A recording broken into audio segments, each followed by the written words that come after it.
Welcome to another episode of Truth in Movies. I'm actually really excited to present this movie. This one's brand new. It's called Flow.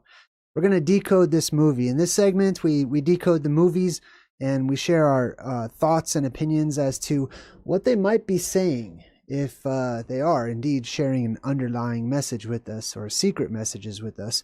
I find that all the time. We're going to find some consistencies between movies, and you'll see that there's many different types of symbolism that are shared between all these different movies. What's up to everybody in the chat? I see you guys. Ingrid. Oh, that's him. Chloe, Raw with Jesus.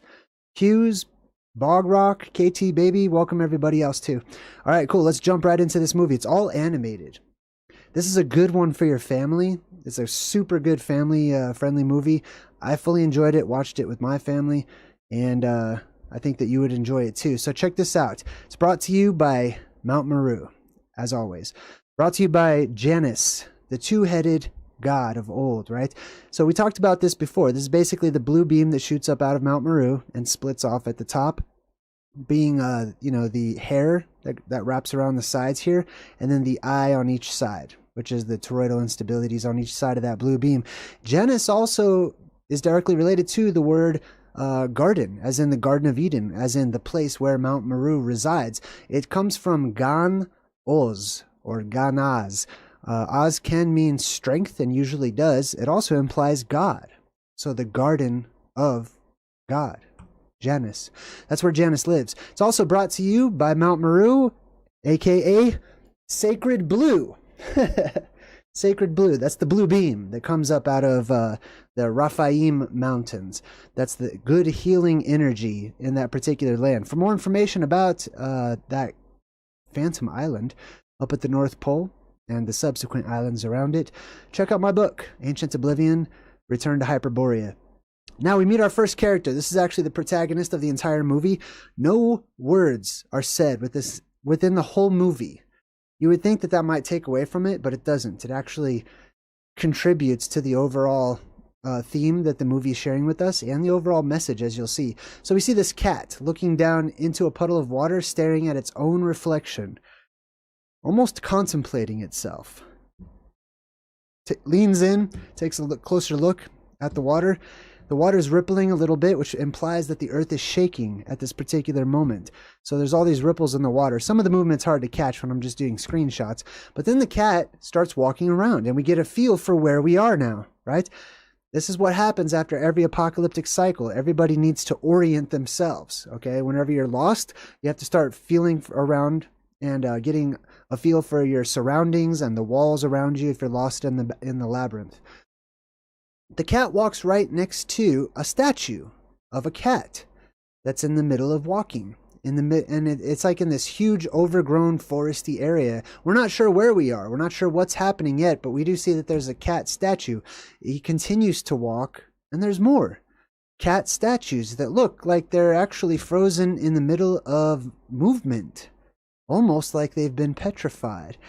Then the cat looks up in the distance and sees a huge Titan cat. It's actually a statue as well, or a rock that looks like a cat. So you see all these, the cat walks past all these different statues and stuff. There's frozen cats that are frozen in place. This movie's very much like, what was that Disney movie? Homeward Bound. It's very much like Homeward Bound. If you liked Homeward Bound, you'll love this movie. But I'll tell you this in advance. We're going to meet a lot of animals in this movie, not one human being. This is a post-apocalyptic movie, or an apocalyptic one at the very least. The cat goes home. You see the broken glass? That's always symbolic of the firmament breaking open. After you see the broken glass in the movies, usually that's whenever some types of cataclysm happens, or magic is introduced, or monsters suddenly appear, or, the different elements of the plasma apocalypse, because this is what causes the apocalypse, is the sky breaking open. So you can see that the sky is broken open in the reflection of this glass. It looks just like the sky broke itself open right there. The cat goes home, and then it finds this bed. Well, we don't know if this is the cat's home or not, but it definitely makes itself very comfortable in this particular house. This house, I'll show you more what's inside this house in a bit. And it's called Flow. The movie's called Flow.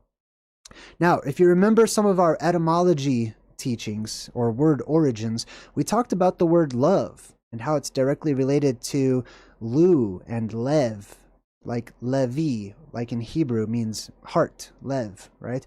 Love means to flow. That's where it comes from. It's just like the word Lu. When people say, I'm going to go to the Lu, that's the place where the water flows or whatnot. But it basically means to flow.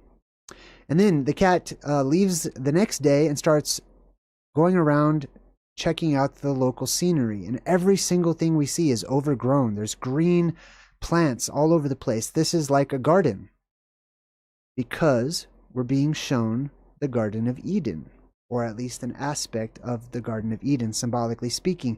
We're going to see some animals in here, different types of animals. And throughout this entire movie, the animals are represented or representative of humans. That's why there are no humans in this entire movie. The animals themselves represent human beings, different tribes and nations and families of humans before and after the apocalypse. This is our story. It's just that they've substituted humans for animals, which, by the way, is probably why you see all of these petrified cats all over the place. That's what they are. These are not just statues that they randomly stuck in their yard or whatever. I mean, it could be. You can make up anything you want to, as can I. But if we're looking at it through the lens of the plasma apocalypse, we see that this is the remnant of an old world, that these are petrified. That this titanic cat represents an actual titan. Now, that gives us a clue as to what time we're talking about, which cycle we're in when we're watching this. I believe that all movies are connected to us, actually. That just like with the Pixar theory, where all the Pixar movies are on the same exact timeline, I believe that every movie that we watch, that we come up with, every single one from horror to romantic comedies to adventure and sci-fi, that they're all reflecting back to us our very own timeline from different perspectives. Those timelines that have been more forgotten about, they tend to be the most fanciful ones, or the fanciful movies at the very least. All right, so we're back to the Garden of Eden. We got all these different dogs. They're just chasing the cat around. The cat and the dogs are all scavenging for food, which is also what people are going to do after the apocalypse. You'll see that it's an apocalyptic movie in a bit. The dogs take off. They were chasing the cat, but she was hiding. And as soon as the dogs leave, all these deer and foreboding music come on. And they start rushing right past her. These deer are running away from something. The dogs come back. They're also running away from something. They look kind of freaked out. They take off, and then in the distance, we can see there's a wall of water that rises up, a tidal wave, a tsunami that rushes in through this entire forest. That's what all the animals were running away from. Now, I want to comment on this because we talk about the plasma apocalypse and the signs and the omens and what to look for. One of the things, especially if you're not too in tune with Mother Nature and it's difficult for you personally to catch these omens and to catch and pick up on these signs, just listen to your animal friends. That's really all you need to do, because most of them seem to be much more in tune with nature and what's happening to our world than we are. So if you have an animal sidekick, that should help out. Also, I want you to pay attention to, when you watch this movie, watch the color of the water, because right now you'll see that the water is green, right? Our ocean waters right now are green because they're toxic. Most of the world's ocean is toxic right now, which is another reason why I know that the apocalypse is upon us, because it needs to be switched out. It needs to be refreshed. And when they turn green, they can become toxic and release toxins into the air through red tide and whatnot. So the cat gets caught up in this flood. This is a type of the deluge that floods the entire world. Now, you might be tempted to think at first, oh, this is probably local. I wonder where they are. This is in India, or maybe, I don't know, Africa. Does Africa have those kinds of dogs? Is this a local flood? The movie itself will provide us with more clues to tell us whether or not it's trying to convey that this is some local thing that's happening, or if this is worldwide. I'll just cut to the chase. It's worldwide. This is the deluge of old. This is the worldwide flood. You see the green color of the water there? Anyways, there's various clues that tell us what time we're going to be looking at, right? So if we're watching the introduction of the flood waters, we're watching the dawn of this current age. The dawn of this most recent age, okay, going all the way back to the last great apocalyptic cycle when the flood waters were introduced, or the oceans were introduced, or the ocean was introduced.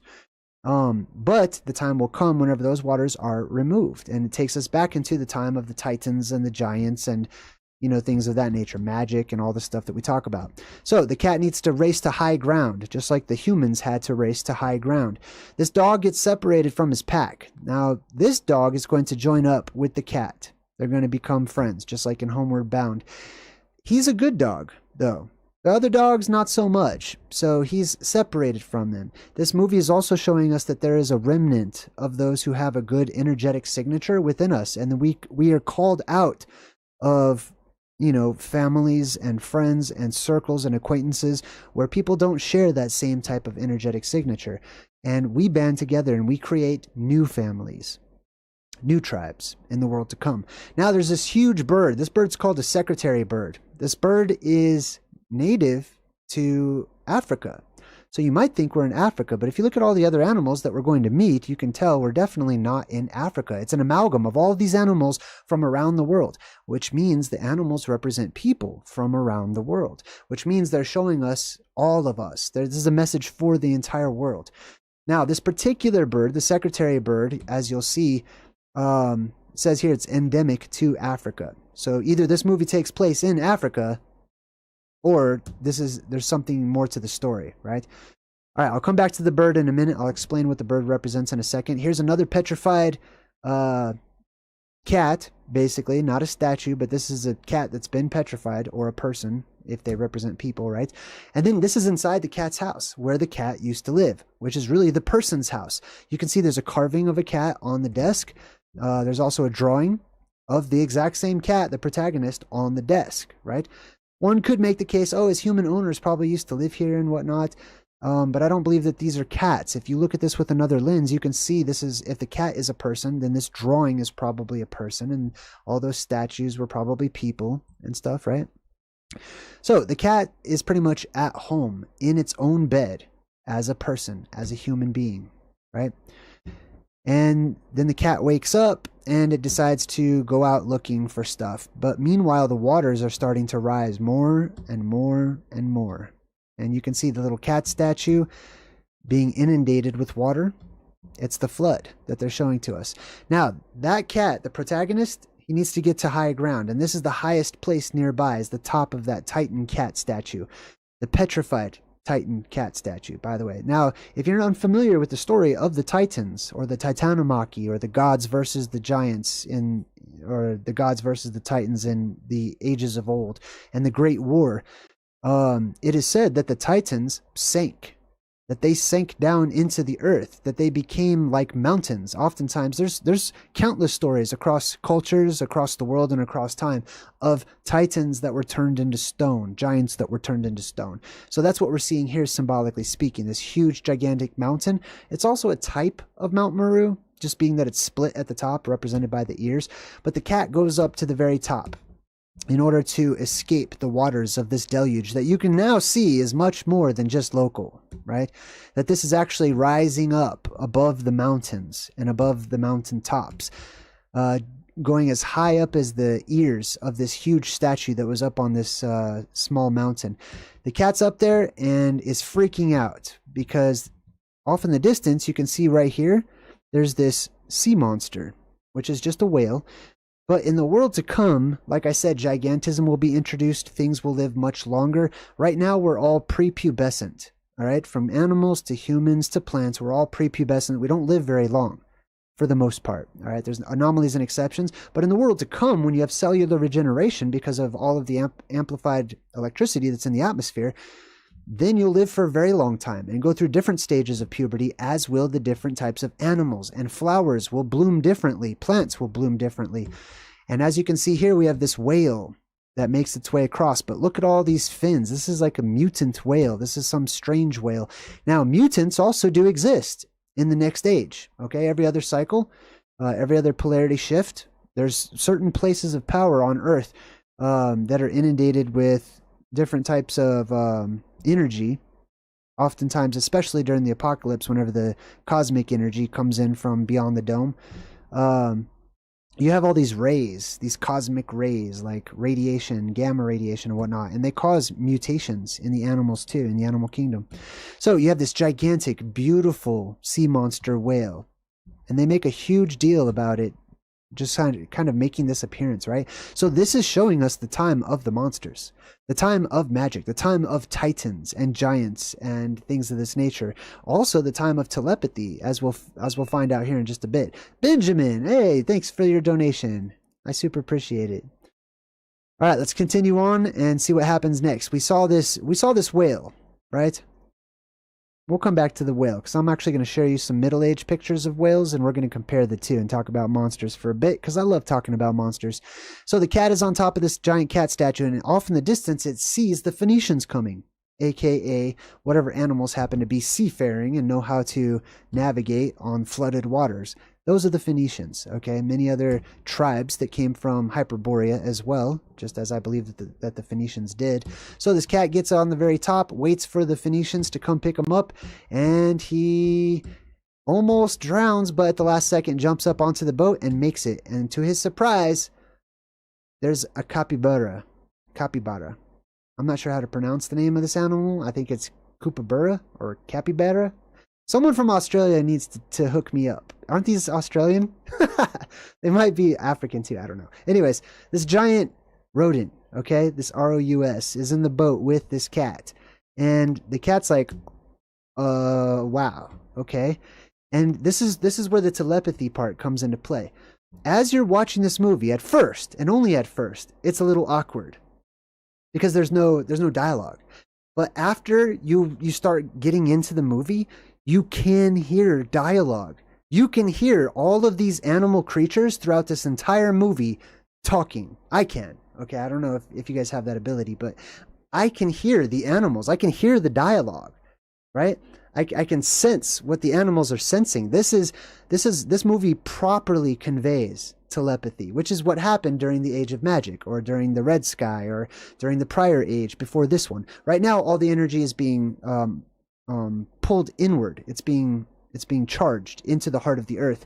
But when that energy is released and the atmosphere is electrically amplified, so shall your very chakras and soul and spirit bodies and stuff like that. Your mind also your synapses will be on overdrive, but people will be able to hear one another as their thought forms. They'll be able to hear animals. They'll be able to speak with animals. It's not like animals will suddenly learn English. We'll suddenly be able to understand them because they already speak. Okay, they already have language and things like that, as do we. We'll be able to understand each other once more, which will unite the animal kingdom and the human kingdom once more. This is also showing us when the animals rule the earth. Okay, right now, humans rule the earth, in essence, okay? In all honesty, the earth rules the earth, okay? The earth is working over humans right now for a purpose. But the animal kingdom will be restored. It will be their kingdom once more. When the humans have all their technology taken away and they have to go into hiding, especially when the animals start growing into gigantic sizes. Now they come upon this particular place, all these ruins of these columns and pillars. And they show us all these ruins too. Now you might think to yourself, oh, it's just a fictional place. It's just a movie. It doesn't matter where it is. That's fine.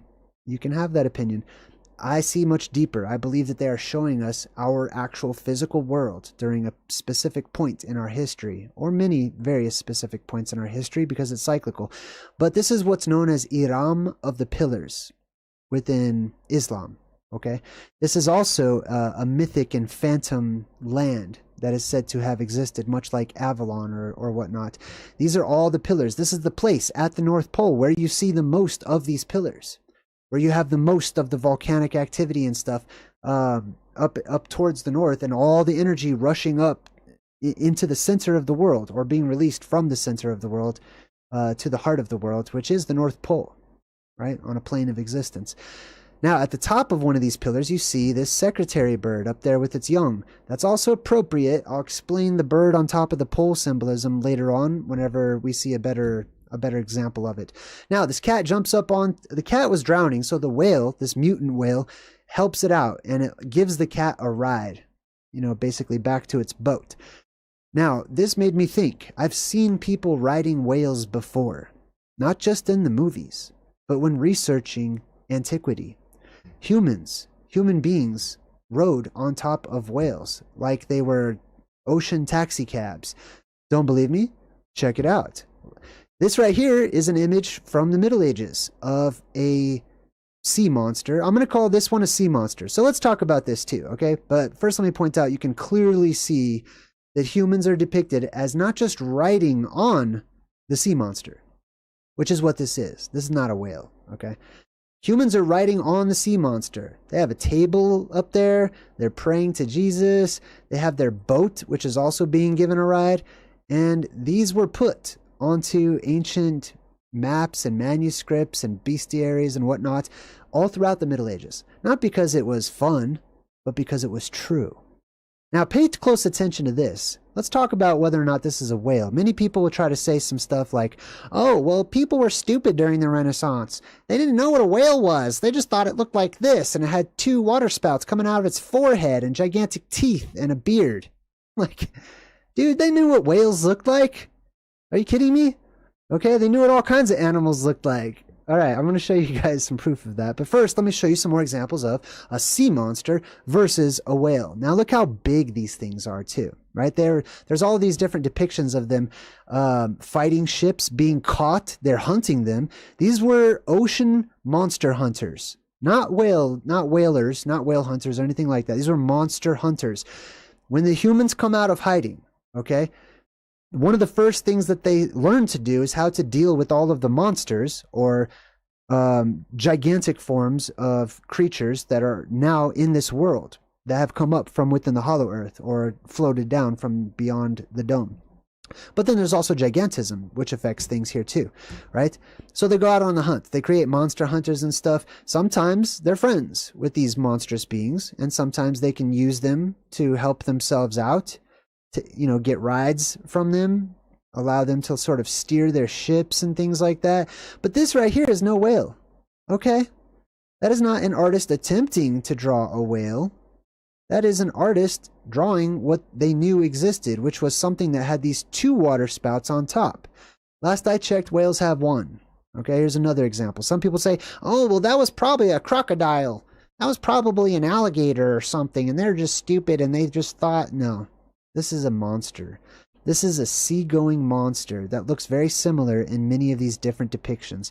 Here's another one, and they're actually getting rid of, they're dumping stuff on the ship. Looks like they're trying to distract these 2 sea monsters that are following along here.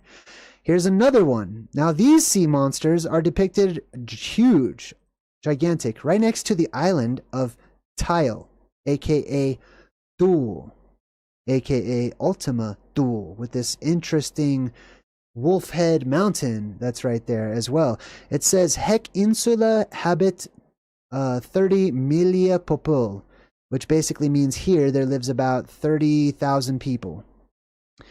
Ampelus hec habitat dus insularum. That means this is one of 2 islands. So they're only showing you one of these islands. Remember, I talk about the anode and the cathode islands on either side of Mount Meru.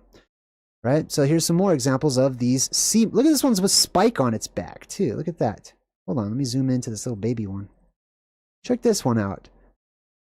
Now, it says orca on it. That is not, obviously not an orca, right?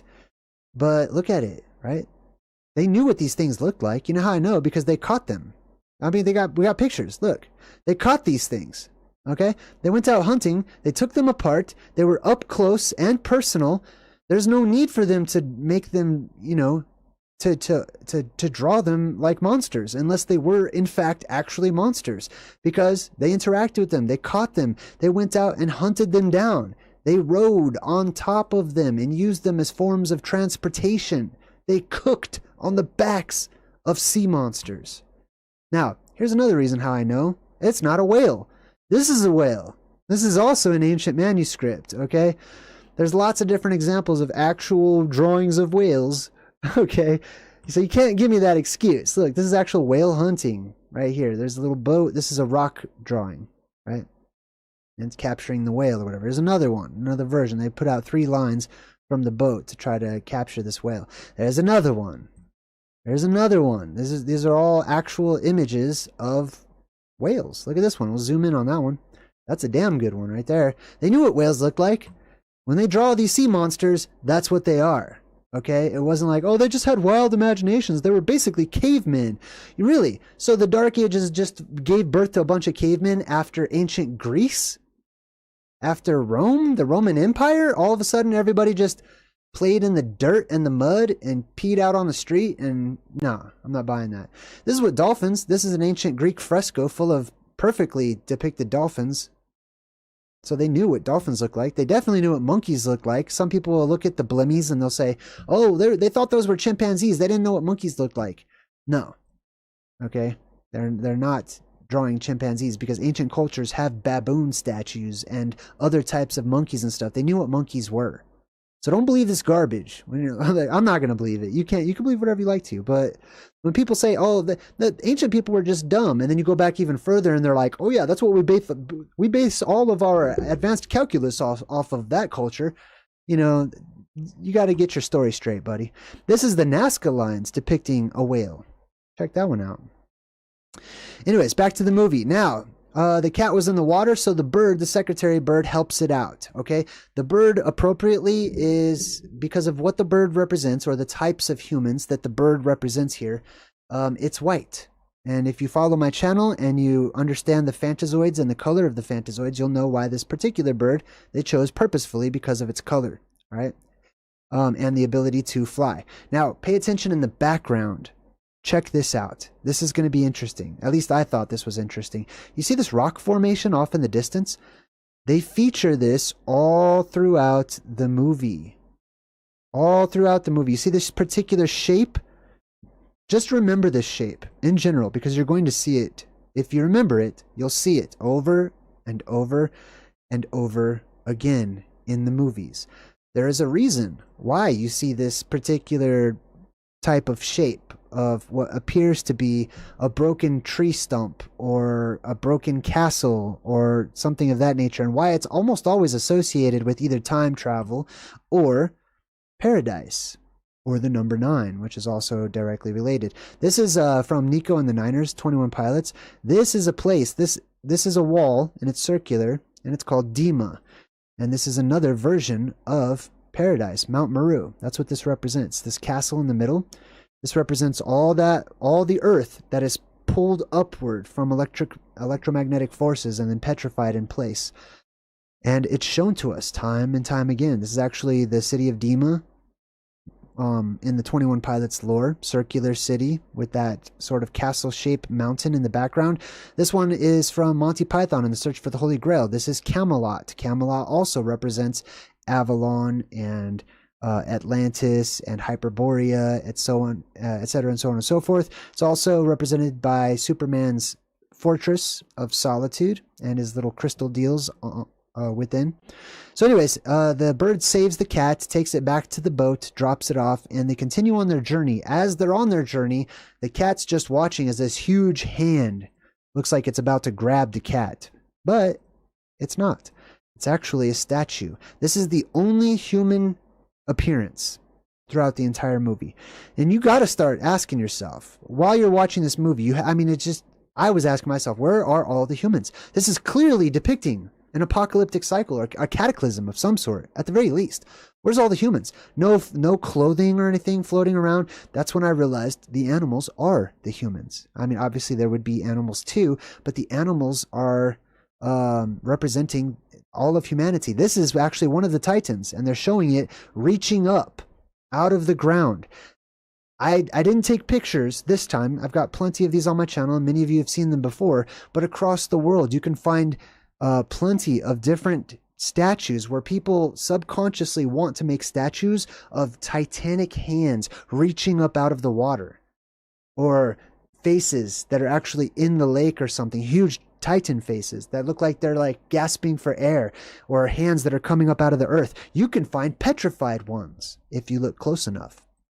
This is because, like I said, the Titans of old, the giants, human beings were giant. The further back in time you go, after this next cycle, if I'm correct, then it stands to reason that with an atmosphere that's depressurized, people would not have all that pressure on them and they would start growing to larger sizes. Also, with the introduction of new gases and fresh oxygen and other things too, people are going to grow and they'll all be giants. Okay? We're all just tiny right now. So they continue on to their trip to Mount Meru, essentially.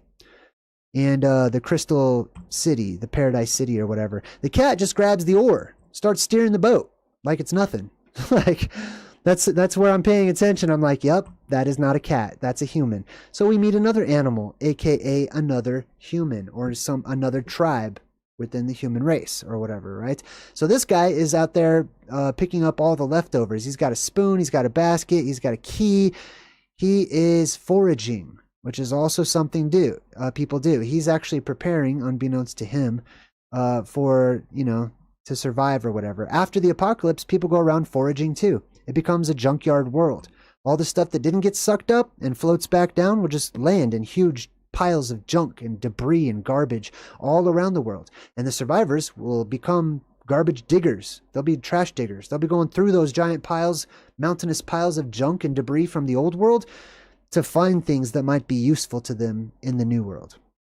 So this gigantic rodent, this huge rat, this capybara, whatever, is basically a giant rodent. Okay? So rats, all that stuff, they're all going to grow to gigantic sizes. It has happened before. It will happen again. It's not some event that happened a long time ago and now it's in the past and we just seal up that book and put it away and it's never going to happen again. No, the past returns. All right, so the cat looks around, sees where they're going. Solemn music. Down here it says solemn. Solemn music plays. Why would they play solemn music whenever they're showing these spires, which is this huge mountain formation that's shooting up out of the ocean? It's because it's the most solemn place on earth. It is the throne of God. It is the seat of power at the earth. Then they show you all these deer running around in circles. It's kind of hard to see right here. I'll go kind of quick so you can see it, but they're all moving about in circles. They zoom in. The cat's right there in the middle. The cat's actually having a dream right now. This is an omen. Within the movie, the cat has this dream because he's up here on top of the post and he passes out. So he has a dream. His dream is he sees all these deer running around in circles, and the cat is right in the middle of all of them. This is an omen of the apocalypse, of what's going on. This is being shown to the cat, which is the protagonist, which is really a human, so it's being shown to us. It's not being shown to the main character in the movie for no reason whatsoever. They didn't even have to include that if it serves no purpose. Why would you even have that? But after that, they show you Mount Meru, shrouded in fog, as it always is.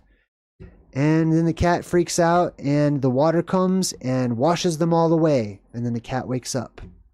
This reminds me of a video we did 2 years ago called Why Are Animals Walking in Circles? And there was this huge to-do on the internet where people were noticing that all kinds of herds of animals were walking in circles. Some of them for days. Some for up to like 12 days in a row, I think, is as high as I heard on that one, that they didn't stop. They couldn't stop. They just kept walking for 12 days in a row in a circle, right? We talked about this on this particular video. I made this one for members only just to show appreciation to the people that show me support by being members. But I'll give you the gist of it. It has to do with fluctuations and vortices of energy in this world, and the animals are following them. Just like their animals are, birds are migrating in strange patterns and going way off course, as are whales and other things in the ocean. Now, more secretary birds jump down. And they're starting to argue with one another because the friend bird, the friend secretary bird, he's a friend to the cat. He's trying to stick up for it and give it some fish or whatever. And the other ones don't like that. Now remember, these represent humanoids. The cat goes beyond to see where the birds came from, and he looks down into this valley and he sees all these birds. Remember, these represent humanoids. I say humanoid purposefully because the cats and the dogs and the lemurs and all this stuff, they represent the Southlands. They represent the humans that are where we live right now. But the birds, these white birds, Kevin Green, what's up, Kevin Green?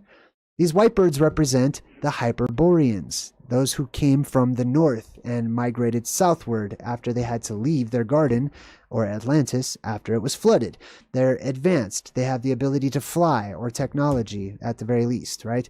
So all the other people come up, they meet the leader of this tribe, and he doesn't like them. So he lets them know by squawking at them that they're not welcome, right? They're very exclusive, we'll say, all these white birds. Very exclusive. They don't like outsiders. They want to keep it in the bloodline, etc., and so on and so forth. So they chase this cat until they have him cornered. And then his bird friend shows up. Now, this is the exception, okay? This is the rule. This is all the people that stick together from Hyperborea, and they're trying to keep it in the bloodline and the 13 families and whatnot. And then this is the exception, okay? The one that breaks away from that and says, I'm not tolerating that, okay? Just because they're different doesn't mean that they're bad. It doesn't mean that they're evil. And he represents goodness and purity. And that's why he's going to come into play as a sacrificial figure here towards the end. So he goes into this awesome aerial battle with his family members. This is basically the Azir and the Vanir fighting each other in their Vimanas, basically up in the heavens, while everyone watches on. And then the birds take off, and they injured the friendly bird. So he can't fly. He tries to catch up with them. They're all going back to the North Pole. They're all going back to Mount Meru. He has to land and let his wing heal up or whatever. So he decides to join up with the cat and the dog and the lemur and the capybara, however you say that. And there show you again the destination. That right there is the destination. That's the Mount Meru. That's the unfinished pyramid. So they get back onto the waters, as everyone must do during the flooding of the world, right? And they see these pirates represented by these lemurs. Now, you know they're pirates because they're wearing all this stuff that they really shouldn't be wearing. It's stuff that they took or found, right? Now, I don't want to get too deep into the origin of piracy and where pirates come from. So I'll give you a clue. First and foremost, I have a whole chapter all about the origin of pirates and where pirates actually come from in my new book, Ancient Oblivion, Return to Hyperborea. But I will say that the word pirate comes from two words. Pyre, which means light, and then ot, which means many lights. The people from the lights. The North Pole, basically. Now, these pirates jump onto their boat. They see some fancy things, and they look like they're about to try to take it, but the cat scares them off. So they jump back onto their little pirate ship, and they take off. Now, all of a sudden, the Secretary Bird knows how to steer a boat. So Secretary Bird grabs the rudder and is in charge, right? Becomes the leader. As has also happened in our world, the Secretary Birds of this world have just grabbed the rudder and taken charge and are leading the boat right now. Now, on their way to Mount Meru, or to Hyperborea, symbolically speaking, they come across these ancient ruins. These are not really Greek. They're not really Roman. They're not really Italian or anything. These are altogether something else, and they're very close to these spiry mountain. You see that? And it's all flooded over as well. And it's just abandoned. They're going to go right through it, but it's all abandoned. And you can see the artistry and the love and the passion that went into the building of... I know it's all a movie, okay? If you're one of those people that says, it's just a movie, it's like I can hear people from my past saying, it's just a movie. It's not to me, okay? So that's what I'm sharing. I'm sharing my path, all right? Anyways, look at it. You see what I'm saying? It's just been abandoned. Exactly like, all of the abandoned sites across the world at different points in our history. We have all of these megalithic communities and temples and complexes and architecture that's just abandoned. No sign of the people there or having ever been there, really, whatsoever. On our last episode, we named probably 20 different civilizations that just up and vanished, and nobody knows what happened or where they went. They went to the North Pole, in my opinion.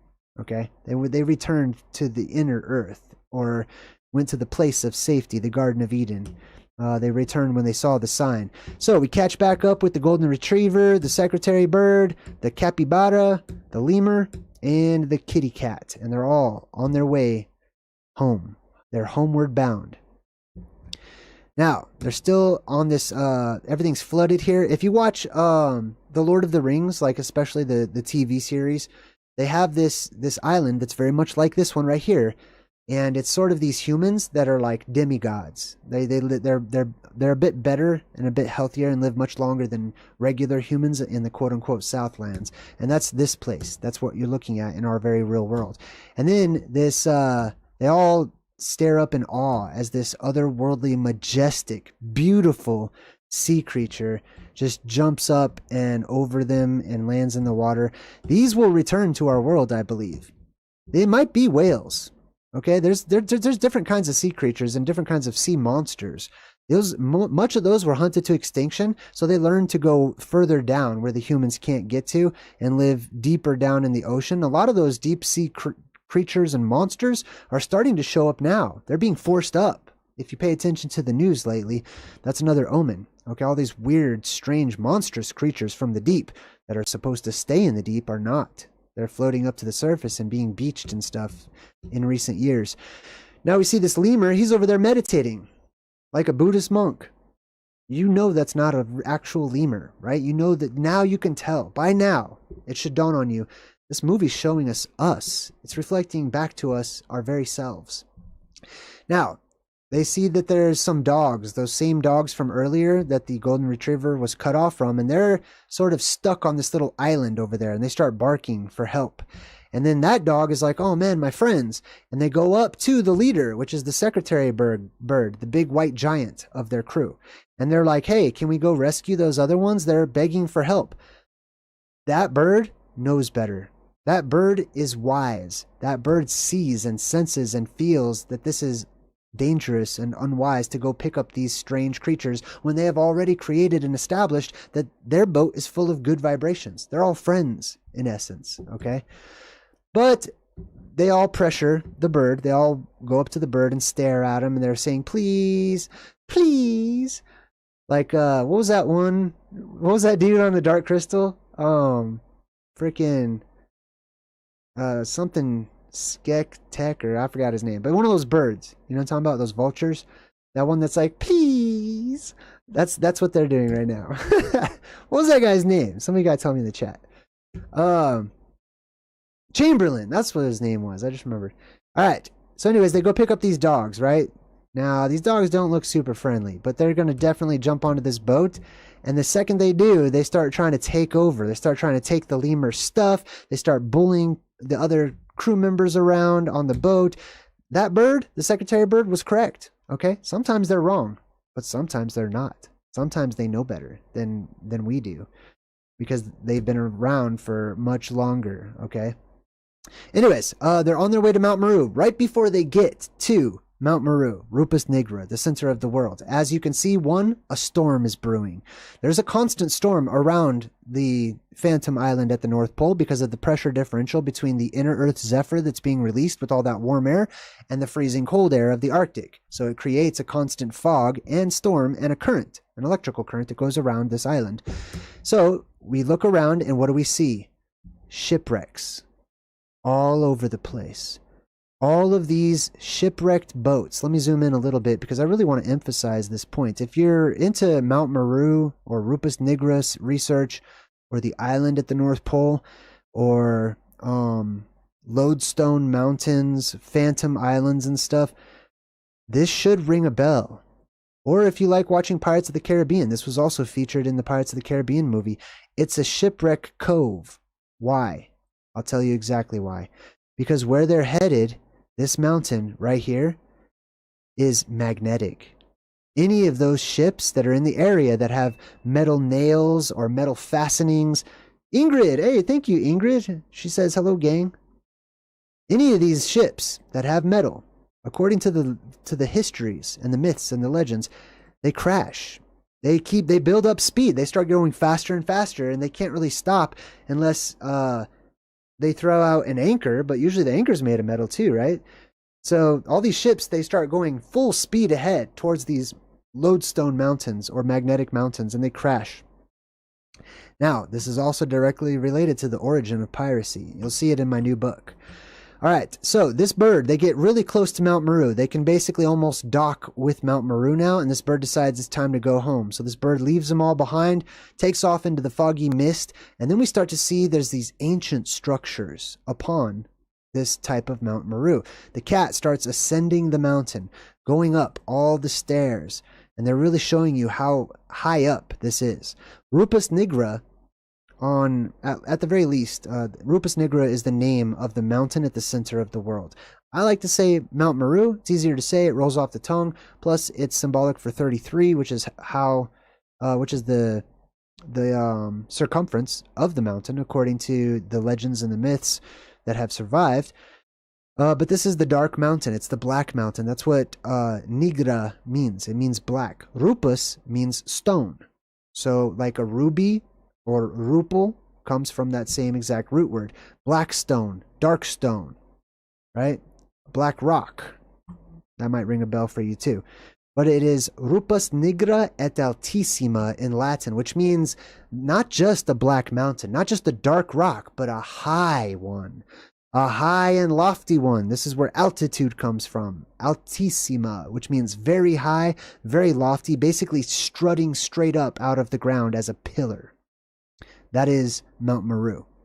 They're basically types of basalt columns, possibly with various, like the metals are probably, because basalt is lava. They say it's like frozen lava or lava that's stuck in place or whatever. They do exist. I just don't believe the origin story of what academics says. Basalt columns are made of lava.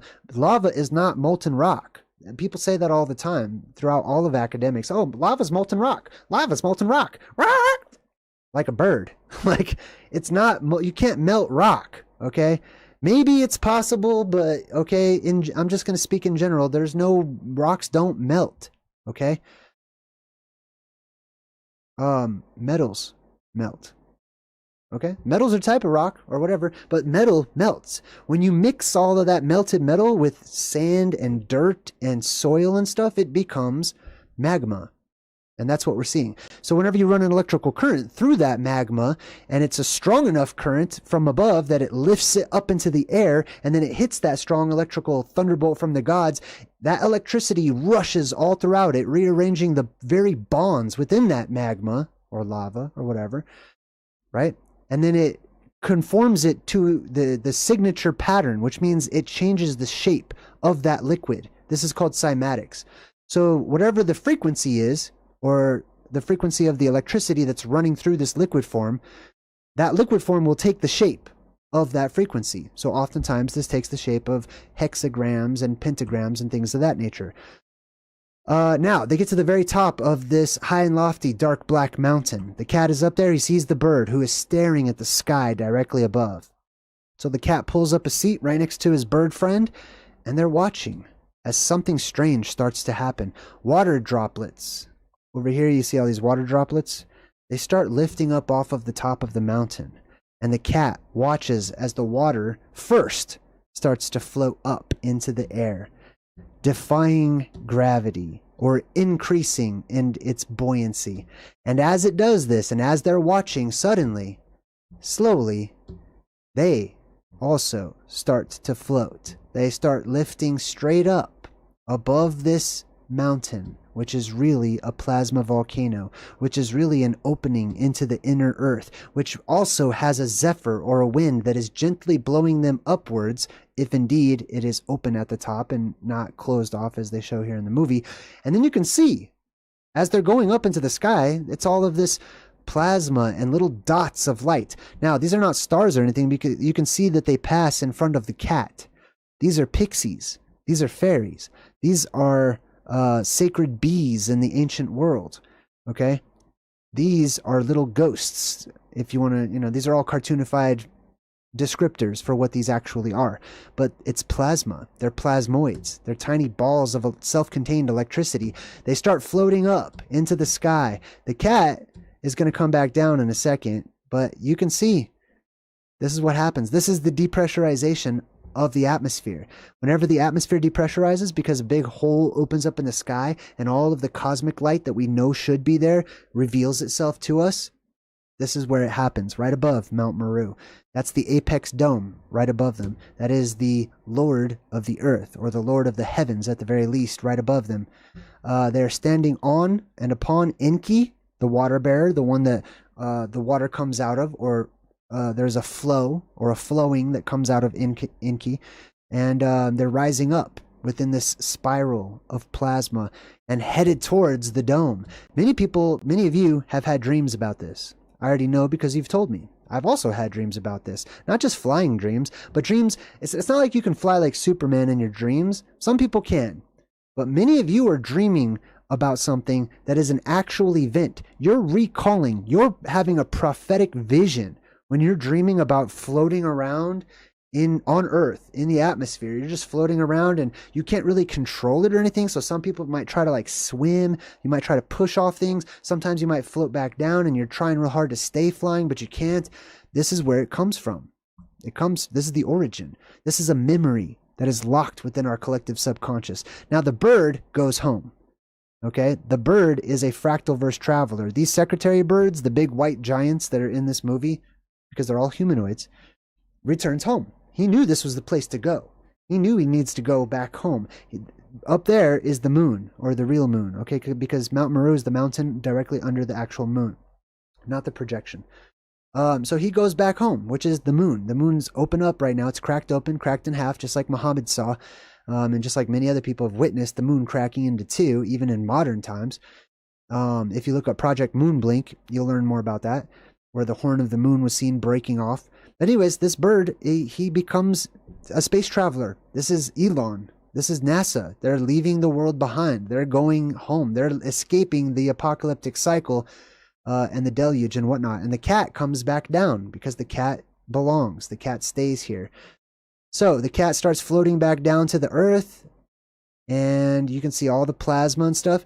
This plasma, this is a sheath, actually, okay? So what you see here, this sort of bubble color, it's like a pearlescent, luminous, opalescent type of a color. These are all of the colors, and this is what's going to be seen that actually goes around Mount Meru and the island around Mount Meru. It's plasma that swirls around, that is trapped in by the magnetic current of the island itself. So it creates this bubble, an actual real bubble around. I mean, it's not like a soap bubble, but it's a plasma bubble. It's actually a force field that goes all the way around the Garden of Eden. In the Bible, it was known as a fiery sword that turned every which way. This is also the Ouroboros, or the snake that is constantly eating its own tail, because this is an electrical current. Pardon me. So the cat floats back down, lands back upon Mount Meru, and looks up and sees his bird friend disappear up there towards the apex dome. These are all the strands, the hairs of Medusa. This is the face of Medusa. That's the shield of Zeus, and so on and so forth up there in the heavenlies. You see it spiraling around. The spiral is one of the most ancient symbols, especially within petroglyphs and rock carvings and formations and stuff too. And then they show you the unfinished pyramid and the eye, the all-seeing eye. That's where this comes from, okay? This is a place. This is a real, actual location on Earth. This is the fountain of youth. These are how mesas are created. This is the depressurization point up there in the heavens. And that's why they show you the Eye of Providence directly underneath an unfinished pyramid. It's not a pyramid that was built by human hands, but it was a pyramid that was built by strong energetic forces. Now they show you the cat on the top, and there's like all these symbols and stuff that are on top of the mountain. It kind of reminded me of the movie Moana when she goes, actually it's exactly like that. Moana and Maui go up to the top of this one, and then they have to actually go down inside the mountain, the unfinished pyramid in that movie. It opens up, or this mesa, it opens up, and then they go down into the hollow earth, into the realm of the monsters, because there's monsters down below us too. Now the cat is trying to get back to the boat, which is down there a ways, and it jumps into the water. I took pictures of this. I know it's dark, but I wanted to make a point, because right now we're in Hyperborea. Right now we're in the Garden of Eden, specifically the lake that surrounds Mount Meru. This is a black lake. These waters are black and they are dark. Not because it's dark outside or anything. Earlier they showed you the water's green. When they show you the water, they often showed you all throughout the movie. There's fish, there's monsters, there's sea life, there's debris in the water, but not here. Not here. Here the water is fresh. Here the ocean water is crystal clear. It's basically like a gigantic lake. And the reason it's so dark is because that water has no impurities whatsoever, and the light keeps on going. It doesn't reflect back off of any impurities in the water. So it's dark water. Okay, and these people that live here become the pirates of dark water. So the cat is holding on to some debris when all of a sudden these trees start shooting up out of the water like they're just growing, but they're not. The water is receding. The water levels are going back down. And in the movie, it's the earth cracking open, which means the earth is growing. The earth gets bigger. The earth is going through a growth cycle, and it starts to grow. And as it grows, it separates from itself, just like how our skin does or whatever, or anything that grows. And as it separates, it starts cracking open, and all the water starts seeping back underneath the earth itself. So you've got all these cracks, chasms, canyons opening up around the world, depicted as, you know, represented by this one scene right here. The cat goes exploring. Now that he's back in paradise in Mount Meru, you can see that the lemur went and found his people. He went and found his own lemur tribe, right? He's not going to go procreate with the freaking Hyperborea or whatever, right? He's going to go find the other lemurs and settle down and build his own tribe.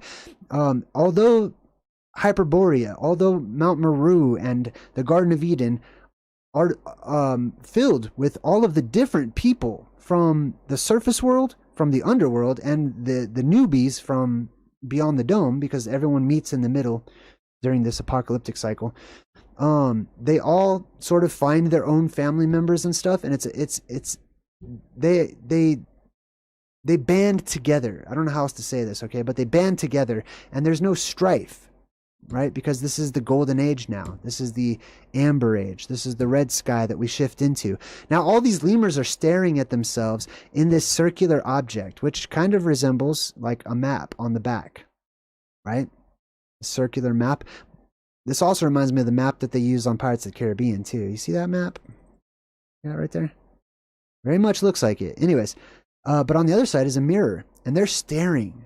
They're so interested in their own reflection. Consciousness, the ability to recognize yourself whenever you see like a reflection of yourself or whatnot. And they're staring at themselves almost like they have taken on new bodies or something, and they didn't realize that they were animals. I think that this was an interesting twist. The cat continues to walk, and because all the water had receded, the great sea monsters of old are just stranded, beached, left up on the surface to die, basically. And you can see this huge sea monster that's just stranded there. The cat goes and snuggles up against it, and it's a very heartwarming moment. And you can hear this creature's breathing. It's got this deep breathing and heartbeat and stuff, and it's really nice. I don't know. I vibe with certain kinds of animals. Whales and dolphins and stuff like that, to me, just exude goodness and wisdom and peace and stuff. So the cat looks back over towards the Mount Meru area. You can see, like I said, it's shrouded in fog and mist and stuff, as it should be. And then his animal friends come to catch up. And this is the end of the movie, where he's staring down at something. The other animals wonder what it is, so they come over right next to him. They all get together, and they look, and behold, they see their own reflections, and they're in awe of their very own reflections, looking at themselves all together. Different, completely different species, but they came together in unity. They came together and they united for a common goal, and they survived a deluge, an apocalyptic event, and they became friends. Now, you see the ripples fade away, and then the water becomes clear. Let me actually zoom in on this. I'll tell you why. So the water was rippling, just like it was in the very beginning, because the earth was vibrating. Right? It's not an earthquake per se, it's a vibration. I mean, that is also an earthquake too, right? But whenever we have the depressurization, it's also the inner earth or the hollow earth that also is depressurizing at the same time. So it's releasing all those gases all throughout every cavernous crack in the world, which is causing vibrations. There will also be huge shakings and sudden jolts and earthquakes and stuff, but all throughout the apocalypse, the earth is going to be vibrating, and that's what causes all this water to rise to the surface and mix with the debris and the sand and the soil and stuff, and it causes mud floods, mud slides, mud all over the place. Very muddy waters. Now, after this is the credits, so after the whole credits run, they show you this post-credits scene where it's just nothing but water. This is the water world. They have showed us our history, our past, when our oceans were introduced in cartoon format, sharing with us the very truth of the nature of our beginnings, which was the Great Flood. And in the beginning, there was just nothing but water. The survivors had to become seafaring. They had to learn the knowledge of the ocean. They had to study these monstrous sea creatures and beasts of old. And that's our presentation for today. If you enjoyed this subject matter, go check out my website, JayDreamerZ.com. I believe there's a link in the description, and you'll see lots of great audio and visual examples, and you can check out my merch and my books that I wrote on these subjects. Until next time, I'm JayDreamer saying good vibes and goodbye.